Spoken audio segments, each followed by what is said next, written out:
Welcome back to another episode of the Bourbon Lens. This is Jake along with Scott, and we are excited as we are saluting service today in our annual Veterans Day episode. And yes, I can say annual because this is the second year in a row that we've done one. Today we are joined by Arch Watkins of Old Line Spirits out of Baltimore, Maryland. So Arch, thank you for joining the Bourbon Lens tonight. Thank you for having me. Yes, we're super excited. American Single Malt is going through an exciting time right now as the TTB is defining rules and regulations and all that fun stuff. And, you know, your spirit is right in the middle of that, comment period. But before we get there, just how are things going on the East Coast with you right now as you all just continue to grow and, prepare for the winter months? We are, right now we're getting the tail end of Hurricane Ian. So we've got about a week's worth of rain coming down. We got an old warehouse for our distillery as we're catching them. We got pots down to catch a couple of drips. Mid-Atlantic winter is not fun. So we're kind of sad to see summer go, and the fall is great, but winter is coming. Yeah, it's like the old Game of Thrones. Winter is coming. Now, is it true? I'm a big football fan. Is it true that Maryland's known for crab cakes and football? I guess it probably is. I'm from Florida, Tallahassee originally, and I moved up here after the Navy, and I've become a Ravens fan since I moved up here, and I've also loved crab cakes. But it might be controversial. I'm not a huge fan of Old Bay. That is controversial, I believe. From what I've known, watching enough cooking shows from the people in that region, Old Bay continues to be a hot topic that they bring forward when talking about cooking. Yeah, I get it. We're in the heart of it here in Baltimore. Crab cakes are awesome. Beer is great. Whiskey better. Football goes up and down, but Old Bay is just not for me. Yeah. You know, what's really interesting, I think, is the Wedding Crashers line that I just didn't get, like being from the Southeast. And yes, I'm considering Kentucky Southeast because they play in the Southeastern Conference, which means jack crap anymore. I get that. But just go with me here. The guy tackles the dude in Wedding Crashers and said, "Maryland, that's what we do, crab cakes and football." And I've always wanted to ask someone who lives in Maryland about that. And so it just seemed like the right time to do it. Yeah. We're rabid about those things, or my neighbors seem to be. Yeah, I'm rabid about whiskey and crab cakes, I guess, but mostly crab cakes and whiskey. That's what Maryland does. Yeah, that's what Maryland does. Crab cakes and whiskey. All right, we got a new slogan. We're going to put on a t-shirt and slap Old Line on the back of it. Sponsored. Let's go. But, what's really important is what you said is you moved from, Tallahassee up to Maryland, after the Navy. And so just to kick off, it's really important. I have background of family in the military, but, what was it like to serve, the country, when you did in the Navy? I did 11 years active, 9 years reserve, almost all of it flying EA-6B Prowlers. I did a tour in German Tornadoes, and then came back to reserve Prowlers and E-18G Growlers. And I would say that was one of the best experiences of my life, like working with some people that were so focused and so good at what they did. You get out of that and you come to the real world and realize that everybody's kind of focused on different things. They got other things going on. And it is a little bit of a letdown. I think a lot of vets would say that when they get out, that, like, they're kind of lost. And I think that's a big piece of it. I was lucky. I got hired to be an engineer at the Johns Hopkins Applied Physics Lab, where things were similarly very focused and very talented people. And a lot of them were vets. And from there, we started the Old Line Spirits with my buddy Mark McLaughlin, and we just kind of carried it on. And I think that, like, having that background in the military was absolutely key to the formation of the company, the entrepreneurship, the focus on operations, and understanding how to get tasks done, be organized, all of it. I don't know that either. It was mostly Mark's idea, and probably I would say entirely Mark's idea, and I tagged along. But I don't know that either of us could have done what we've done without that discipline, that background, that organizational framework that was taught to us. Yeah. No, I think that makes a lot of sense. So I had to look up what a EA-6B Prowler was because I had heard of it before, but I couldn't pinpoint what it was. So Wikipedia, thank you very much. But very unique looking plane. Yeah. And that was, I mean, it was for electronic warfare, right? I mean, it was like weapons jamming systems and radar. And, Yeah. So it was the aircraft. There's one pilot up front, a weapons systems officer next to him in the passenger seat, and there's two more in the back seat running weapon system, electronic attack weapon systems in the back seat.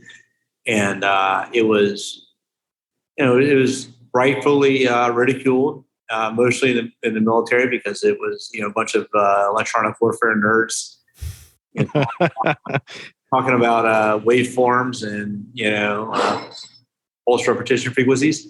But inside the community, it was great. It was very tight. We all it was a big party bus. We could we did our jobs very well, and we supported a lot of really important stuff, some on the books, some off the books that you'll never read about. And it was a good time. And I learned a lot. And, a big piece of what I know now is because of the time I spent doing that work. Yeah. That's awesome. Now, are those planes still up in the air, or have they since retired those? They retired them. It was sad. The flying turkey leg, if you look it up, it looks like a big drumstick. They retired them and upgraded them to a variation of the F-18 Super Hornet called the E-18G Growler. I did a couple years in that thing, and it was as a reservist. It was great. I went out there and learned it for like 8 months while I learned to make whiskey at the beginning of our whiskey journey. And then I came back to Baltimore and tried to continue with my flying career. And it was just like I'd get in the plane and I'd look at all the, it was like a spaceship. What does this button do? I couldn't fly every 90 days. And I just got too old. It's a young man's game pulling 6.5, 7 Gs. And I decided that was a good time to pull the ejection handle and focus solely on whiskey. So you don't fly any planes anymore? Not even just for recreation? No, I just a lot of YouTube videos, watching planes. My wife rolls her eyes like, "Oh God, you watching videos?" Yeah, he's back to it again. He's watching. It's like Jake's watching game film over there. Oh, yes, yeah, a little bit, yeah. I actually watched about 2 hours the other day. I had this guy that was doing cut ups of film, and I was listening to it, and I was a nerd in heaven. And then I watched a 10-minute video today on the difference of shotgun snap versus under center, and I was in heaven. It was like, take me back to college sports all over again and playing it, and I would nerd out for hours.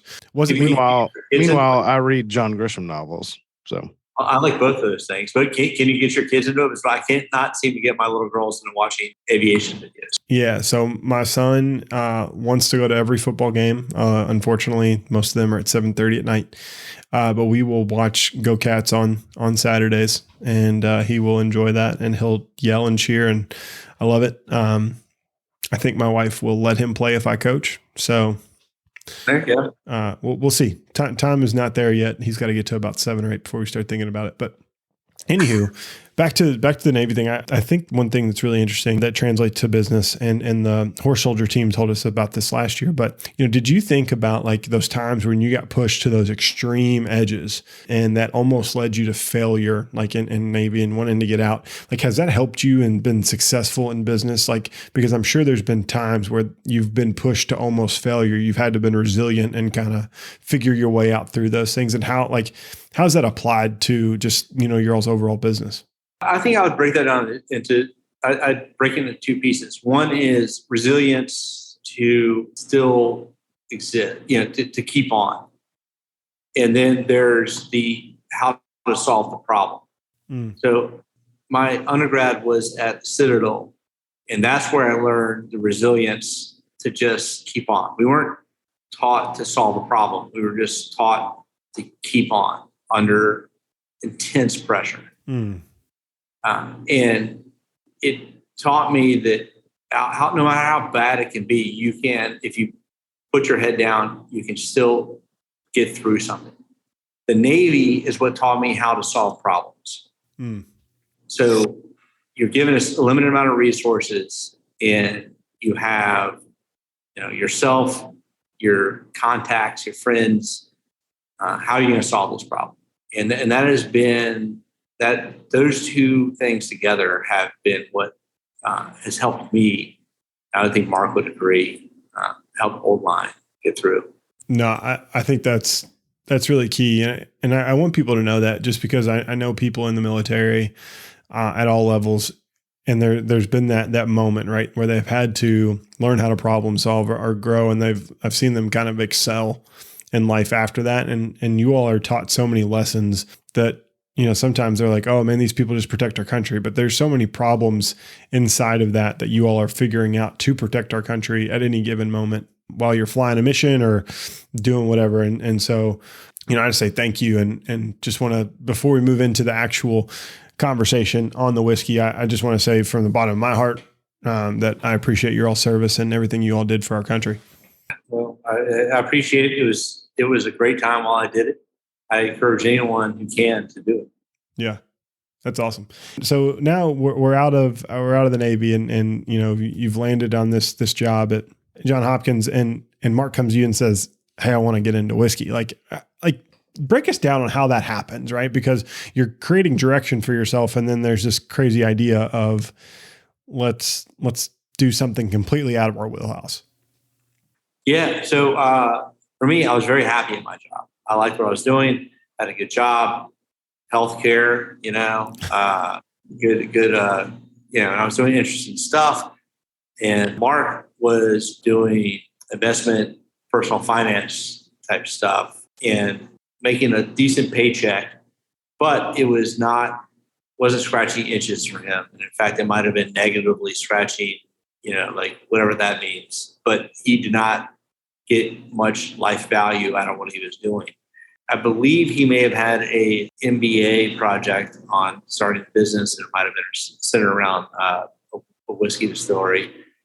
But we both enjoyed whiskey a lot, and we were neighbors. I should back up and say that in Baltimore City, I ended up moving there because a Navy buddy, a squadron mate, lived in Baltimore City, and I stayed with him for a little bit after I got out of active duty, and I loved the city, so I ended up moving in the neighborhood, and yada yada yada. Mark ended up moving to the neighborhood for the same reason. So we were neighbors. We had this contact. We knew each other from the Navy. We flew in the same reserve squadron, and he was this finance guy. I was engineering, and I was not married, and he was with kids. But his wife recognized that he was not very happy at what he was doing. He had this idea of starting a distillery, and at some point she said, "Look, you got to do something different. Like do this thing or don't." And we both credited her for starting this, starting the ball rolling. And he contacted me, or we talked, and I didn't have contact. I didn't have a wife or kids. Like this seemed like fun, and it seemed like how hard could it be? Let me tell you something. Starting a distillery seems silly to say that. Like we thought we could do anything. Mm-hmm. We did do it, but we did not know how to make whiskey. We loved whiskey. We talked about whiskey. We knew how to make beer. But, there's a big, big difference between, wanting to start a whiskey distillery and actually getting there. So as it happened, we didn't really know how to get going. There's a ton of books on how to make beer or videos, YouTube, all this stuff, wine. There's nothing on how to make whiskey. And we have enough self-pride to not put out something that was mediocre at best. So we're trying to figure out how to solve this problem. Mark had a buddy who was getting married in Seattle. And at the same time, coincidentally, there was the first ADI conference, or one of the first. It might not be, you can fact check me on that, but I think it might be the first. That's the association, or ADI is the something Distillers Institute. American Distillers Institute. Yeah, American Distillers Institute in Seattle. He happened to be out there for a buddy's wedding, and he's like, I'll go in and I'll figure out what I can learn. He goes in there, and between sessions, an older gentleman comes up, asks him, what brings you to this thing? And Mark says, we're trying to figure out how to get into distilling. And he goes, well, I have a distillery I'd like to sell. And my business partner is terminally ill. We're both vets, and we want to pass this recipe on. Now, Mark and I thought we were going to do a bourbon or rye. This guy had something else we'd never heard of, but we tried the whiskey, loved it. This guy had a very small barn distillery out in on Sandwich Bay called Sandwich Island. And he had a guest house. We moved out there, and this guy taught us how to make American Single Malt on a 60-gallon still in this barn 5-6 days a week from 5 a.m. to 10 p.m. That's how we learned how to make it. So wait, both of you all were married and decided to move across the country? No. Mark was married. His wife was very supportive.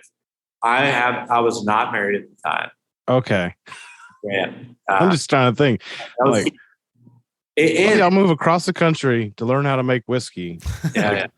Jake and I have a whiskey podcast, and our wives look at us funny. Yeah. 1,000%. Coincidentally, our reserve squadron, and this is totally coincidentally, our reserve squadron out of Andrews Air Force Base was up, changing from the EA-6B Prowler to the 18G Growler, and moved to Whidbey Island, Washington, which was about 30 minutes away from where the distillery was. So I was able to make whiskey. We weren't paying ourselves. There's no money to be made. So I was making whiskey, and then I would be able to go fly and earn, reserve money, which wasn't great, but it was something every once in a while, 30, 45 minutes away. So it was actually very, very, I don't know what the word is, prescient, perhaps. What is it? Fortuitous? Fortuitous. Yeah, that's the better word. I mean, it just seems like, you're like, it just so happened to work out. And I'm like, well, I think there's a little bit of kind of willing things into existence. Maybe that's. Yeah. This is a long time coming. I mean, Old Line Spirits, reading the story, hearing it firsthand is even better, but reading the story, you're just like, how the hell did this come to be? Yeah. And it's. Yeah, it was fortuitous, but yeah, it was. I won't say that it was a cakewalk. Like it's been a grind. I couldn't be happier doing what we're doing now. But I would say Mark and I sometimes whimsically look back.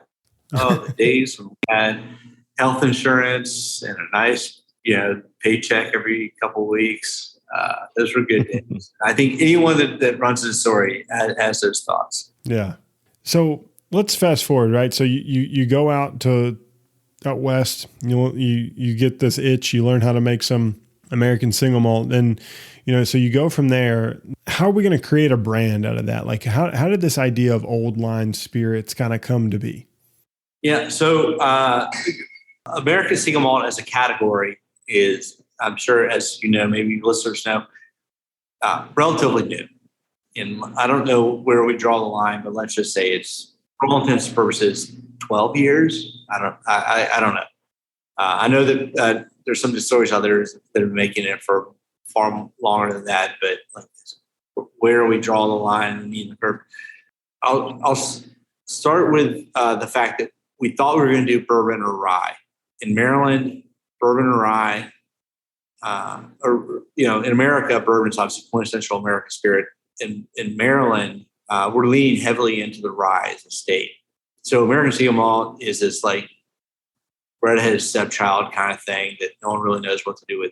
First of all, we didn't decide to go into American Single Malt. We tried what Golden Distilling, which is who we learned from, was making and loved the whiskey. The whiskey was outstanding. Mm-hmm. That's why we decided to go into American Single Malt. That's it. And that's a double-edged sword, because now you're trying to convince people that American Single Malt, or you're trying to convince bourbon drinkers or maybe even Scotch single malt drinkers to try something new. That's very difficult. Once they try it, they love it, almost universally. But from a branding perspective, the nuts and bolts of it, Old Line comes from the fact that Maryland is the Old Line state, and that comes from the American Revolution. In September 1776, General Washington and 10,000 and 11,000 loosely trained squirrel hunters were on Long Island. The British arrived with 30,000 to 33,000 battle-hardened redcoats. Started to envelop the army. Washington realized what he was doing, what was happening, and the Maryland line was one of the more disciplined, well-equipped. They could respond well. He pushed those guys out to hold off the British. And as a result of the hundreds of Marylanders that went out to hold off the British, I think like 9 or 10 or 12, someone will probably correct me on that. Most of them, not even most, the vastly significant number of them were killed, captured, or wounded. And but the Continental Army was able to escape across the East River. And as a result, Washington started referring to, they lined up in lines, your Maryland line, your Pennsylvania, New York line.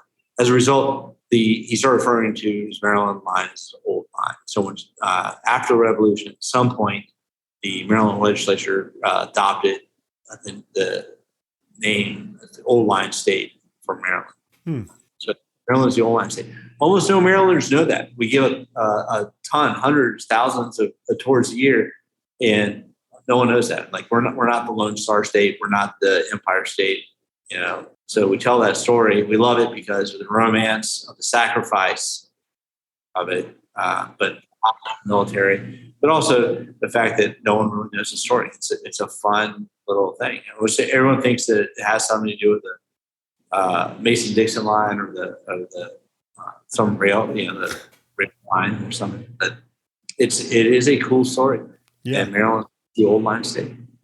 Well, that makes a lot of sense. I was thinking it was going to be military related, and so that's a really cool story and good significance behind the branding. And now you've gone through and you kind of outline on your website. There's a very detailed story. We don't have to get into it all tonight, but go over to oldlinespirits.com. I believe that's what it is. And check out the story. It's really well detailed. You have a variety of different whiskeys. And tonight we're drinking the American Single Malt whiskey that's cask strength. So Scott, before we get Arch's opinion, what's your just overall thoughts when we get into American Single Malt and this whiskey in particular? Yeah, no, we talked for a long time about trying to find some cask strength American Single Malt because as bourbon drinkers, we like a little bit higher proof. I'm not a high proof person. Like 100 to 110, I think is kind of my sweet spot. But I was always trying these American Single Malts, and they were always 86, 92, 95 proof. And I was always wanting I want to see what this tastes like straight out of the barrel, like cask strength, whatever it is. If it's 105, 110, I just want to try it. See what those flavors look like. So when you guys sent this cask strength, I was like, ding, there's another one. Yeah. There's so few of them. I mean, there's going to be more. We get it. That's just the way the market works. But there's so few of them. I just wanted to taste it. So tonight, sat down with it. First time, I was sitting out back. Temperature dropped. I'm like, all right, it's a proofy, punchy American Single Malt ready to go. But then I taste it, and it's got those caramel, vanilla, and I don't know anything about this whiskey, right? Jake just dropped this sample off, 6 hours ago? Yeah, about. Literally dropped the sample off. Didn't leave me any information about it. Barely told me that it was an American Single Malt on the. I don't even think you wrote that on here. I wrote the proof. Old line. You wrote the proof. Old line 124. Okay, great. That's all he told me. So I was like, okay, American Single Malt. I know it's all barley, but this drinks like, now I can't bury the lead, but we talked about this before, but it drinks like a bourbon because of how it's barreled. Yep. New oak. Yeah. That was me. Yeah. So it's like when I tasted it, I was like, oh, it's proofy, it's punchy, but it's not that fruity, like fragrant, typical American Single Malt that I come to expect. I'm getting a lot of like caramel and vanilla notes from this, and super impressed. Yeah, I think, just real quick, like you said this offline too, and we'll get into it. This is a Bourbon Drinkers American Single Malt. The only other person that has claimed to say that, and I put you in high regard around this, is Boulder. I got confused drinking their bourbon and their American Single Malt. So I put that right in line with what Boulder's doing, and that's super high praise because I think Boulder's is really killing it. But I like how your distillation process, how you all are doing it, doing column, finishing in pot, giving it the balance of, clean, real clean whiskey, but finishing off in that pot to give you that fragrance, that funk of a pot still that leans to a lot of these flavors. If you like Dr. Pepper Cherry, this is your American Single Malt. I mean, a lot of people like compare that to like a George, I think it's called Stag now. The junior's gone, but Stag Junior for all those who are listening, like this is your Stag Junior type of American Single Malt. Heavy cherry note to me in this, and just good punchy proof point. So high praise for this one when it comes to if you want to confuse a bourbon drinker, put this in a lineup and they won't be able to pick it out. That's the American Single Malt. Yeah, I'm not gonna dispute that. On the production side, I'll say our flagship, which we're drinking now, that's the cask strength version of the flagship. It is, as you mentioned, column distilled and then pot finished. Now, so you talk about that distillation process that you were just mentioning. So not only are you collaboratively distilling, but you all are also laying down whiskey at your own location as well. Yeah, we never stop. Yeah, we just to, for economic reasons, we could afford a certain size still, and we started making peated whiskeys and very limited edition whiskeys here in Baltimore. But the demand for it is far more than we can afford to make are still here. So we work with Middle West Spirits, and they've been awesome. A typical traditional, and things are changing now, but in the back in the day, you want to go to a distillery and try to make a whiskey, they give you a list like you can choose from the sushi menu. I want this, number 2B and 4C. And we didn't want to do that. We had a recipe. We had something we wanted to make, and we had Middle West Spirits, Ryan Lang. He was happy to oblige. He let us bring in our own yeast, our grain, and we made it exactly to spec. So it's not some source thing, it's exactly the recipe we want. And sometimes the back of the label doesn't tell the whole story, but that's, I think very unique. It's starting to become more ubiquitous now, but in the day, that's not how you did things. You just bought off a sushi menu. Yeah. Now this is, and by the way, we went out there and made it on their equipment. It was almost like gypsy distilling. We were out there dumping the grain, working the machines with those guys. And now I go out there for every single distillation run. I go out there for quality assurance, quality control to make sure it's done exactly the way we want it to be done. Yeah. It's interesting you use the term gypsy. I was going to use a more friendly term and say journeyman distillers. The story of you guys going out to Washington and running the still, learning the stills. Yeah. And then you go to a Midwest distillery in Ohio and learn to run their still, and then get your own equipment and you're doing it again. So it's like, I was just thinking like journeyman, but it feels like it. You're the term right. Gypsy, and that's cool too. They what we learned at Golden Distilling in Bow, Washington on Sandwich Island, we describe it as like, I'll graciously describe it as college level, but it was high school level, like how you distill something good. And they did some, not some, they designed something that won best in class American Single Malt whiskey in 2014. It was great whiskey. That's why we decided to go that direction. What we learned at Middle West Spirits was graduate level how to best practice, make the product better. And those guys taught us how to make it better. And we're totally grateful for it. Because you don't get that. Like, it's not like there's I think there's probably some schools now, but in 2015, 2016, there were no schools. You were out on your own. You're floating in the wind. You're in a vacuum trying to learn this stuff unless you could be an apprentice. And those guys were able to teach us the whiskey, the product, quality, everything is better because of it. I think the collaborative process, it's being highlighted a lot more, especially in the bourbon industry right now. But I think the collaborative process that you guys took on just to get started is admirable, right? You were seeking out distilleries and there was some connection with military, but you guys found people that could teach you. I think that's highly respectable. The military is all about you don't have the skill set to find someone. Figure out how you do it. And the other thing is those partnerships. Like everything we did in naval aviation was about forging partnerships with somebody and being a valuable partner in some kind of collaboration. So that was huge for us. So Golden Distilling is no more. Is that correct? Correct. I'm assuming that his partner has subsequently passed.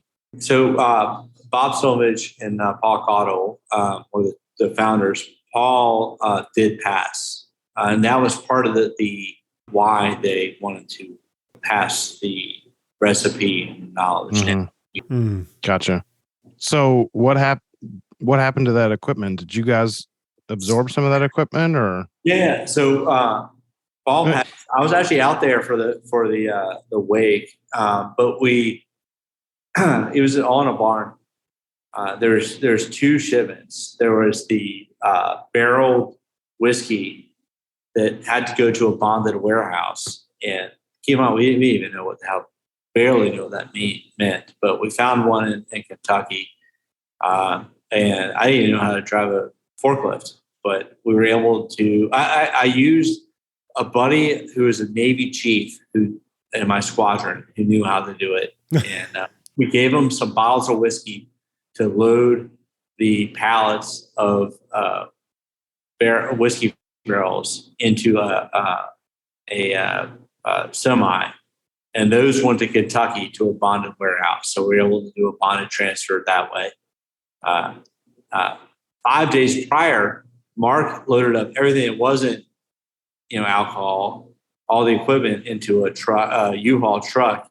And started a mad run across the country because we needed to get our still modified because these guys had been using a Burger King griddle, open flame to heat the still, which is fine on this island in Washington, but was not going to pass any kind of fire code in Baltimore. So we needed to get, heating elements installed. So he went, we had an appointment to get to Kentucky and he had 2 days to get there. So he cannonball run, drove this truck full of all this equipment from this crazy corner of the United States out to Kentucky. He got there within an hour of when these guys were closing. A bunch of good old boys, and Mark had whiskey in the back, so he popped the roller door in the back of this truck, and they all sat there and drank whiskey. These guys were so excited about the whole thing, the whole story. And was this Vendome? It was not Vendome. I can't remember who it was. It was It's a lot smaller than mid-dome. Oh yeah. Well, that's just crazy. Like when I read the story, I was like, well, what happened to all that equipment? And like, has it been incorporated into what you guys are doing now? I think that's part of it. That's a good thought. It was in the beginning that we've upgraded now. Like it was a 60-gallon still. It's mostly installation art, but we have a 300-gallon still now, and that's what we use, and a bunch of other upgraded equipment. And 300 gallons is tiny. No, 60 gallons is tiny. 60 gallons is tiny. That's like pico. That's like molecule level. Yeah, that's why we have this great relationship with Middle West, because they have, they can do 6,000 gallons. What do they got, a 40-foot column? I think columns are measured in width, and it might be a 2.5 foot or something. So 30-inch column, probably. Yeah, it's impressive to us. We've been over Sagamore. It seems about the same size as Sagamore.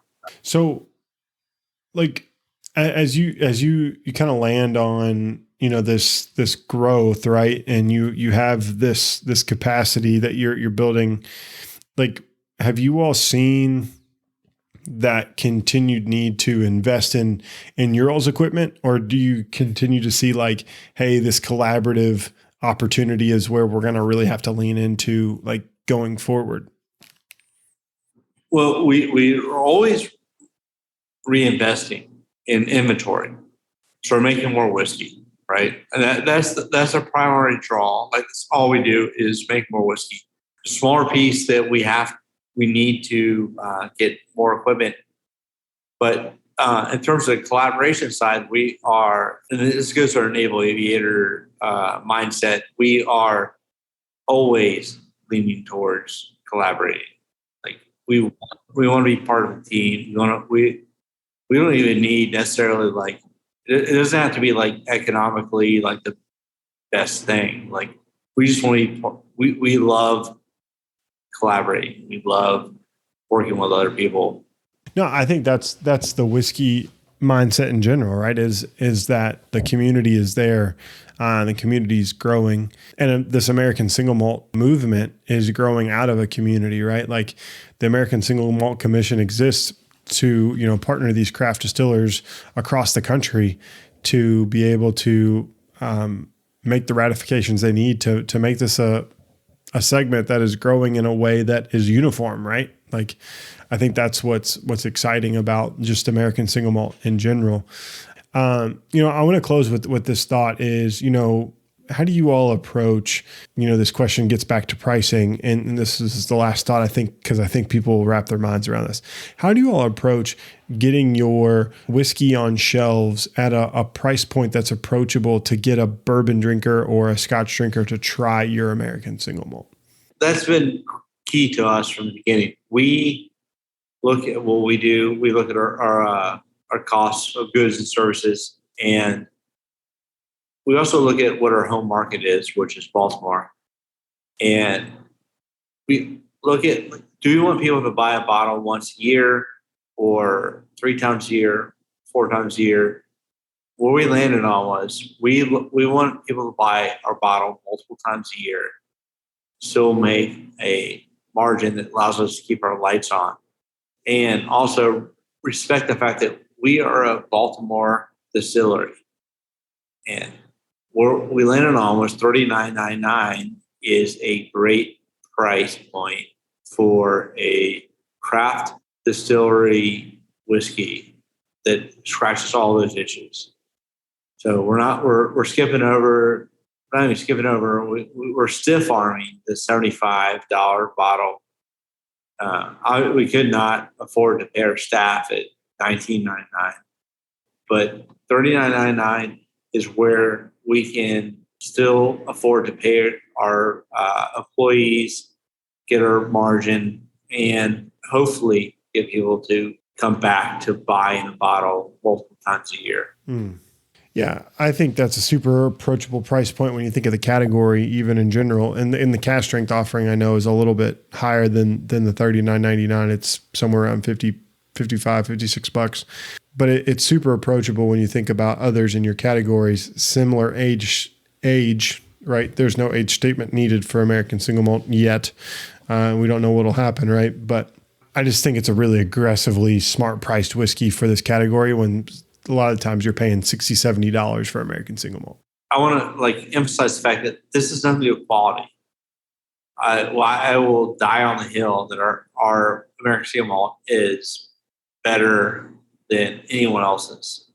This is just about accessibility. That's all we're going for. Like, I do not think that there's one American Single Malt that's better than ours. I'll die on that hill. I can't fault you for that. I mean, we talked before the podcast, but price point, I think, has been something American Single Malt will struggle with.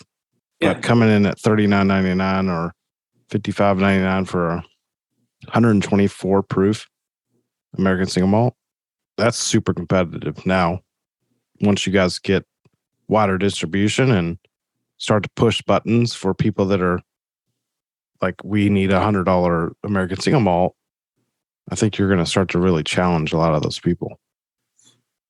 Yeah, we'll see where it goes. We a big piece of our growth we're seeing right now is through our finish series. So we've got, I don't know if you guys tried it, but we've got our single malt that's finished in sherry casks, port casks, Madeira casks, a bunch of others, rum casks.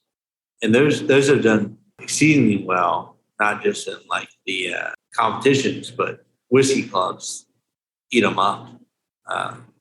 We're happy to share those things with you guys if you want, but like, it's a new thing. Like, American Single Malt finished in the same way that a Scotch Single Malt, but initially aged in new oak, right? Yeah. So the Scotch Single Malt's aged in used oak, but now we're taking single malt that's aged in new oak and finishing in a sherry cask. What does that take? Yeah, we'll call that a teaser for episode number 2, where we run through the finished American Single Malts. Yes, there we go. Yeah, it's a whole thing. It's finishing, as I'm sure everyone knows, it's a whole thing. Yeah, no, I think that's super interesting, and that's something we could probably get into in another hour-long part of the podcast is the finishes. But I think we'll leave it there, because I think this is a great tease. And Scott, we're getting good at showbiz here, because we'll have Old Line on, in round 2 in 2023 sometime to talk about their finishing series. But in the interest of just thanking you and our salute to service, we'd love for you just to share a little bit more about where people can find more information about Old Line and how they can pick up a bottle. Yeah, so oldlinespirits.com is the best place to go there to find all those things.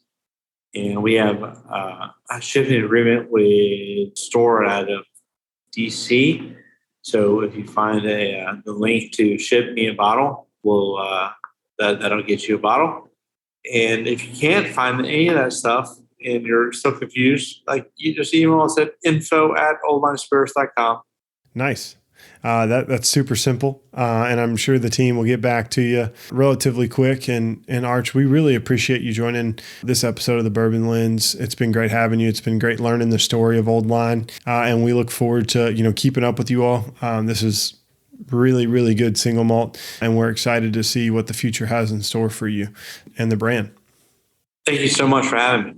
Yeah, we really appreciate it. Well, thanks everyone for listening to this episode of the Bourbon Lens. Again, salute to our veterans. Make sure if you know one, thank them for their service this week as we celebrate Veterans Day. As always, if you want to learn more about Bourbon Lens, go over to Instagram, Twitter, and Facebook at Bourbon Lens, or you can check out our new redesigned website at bourbonlens.com. Also, we have our single barrel selections available on sharedpour.com from our Lux Row picks being Rebel as well as Ezra Brooks. So make sure you go check out sharedpour.com to grab you a bottle today before they're gone. And last but not least, make sure you hit subscribe. Give us a 5-star review on your favorite podcast listening app. We'd really appreciate it. And until next time, cheers. Cheers.